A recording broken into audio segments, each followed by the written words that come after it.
বাংলাদেশের সেনাপ্রধান জেনারেল ওয়াকারুজ্জামান সম্প্রতি একটি জাতীয় দৈনিক দেওয়া সাক্ষাৎকারে ভারতের সঙ্গে বাংলাদেশের বর্তমান সম্পর্কে নাজুক অবস্থার কথা তুলে ধরেছেন।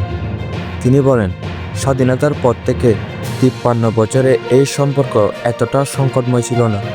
বিশেষ করে গত বছরের রাজনৈতিক পরিবর্তনের পর থেকেই দুই দেশের মধ্যে টানাপোড়েন বেড়েছে। সেনাপ্রধান মনে করেন, সম্পর্ক হওয়া উচিত দেওয়া নেওয়া ন্যায় ভিত্তিতে, যেখানে কোনো দেশ অন্যের উপর কর্তৃত্ব করবে না।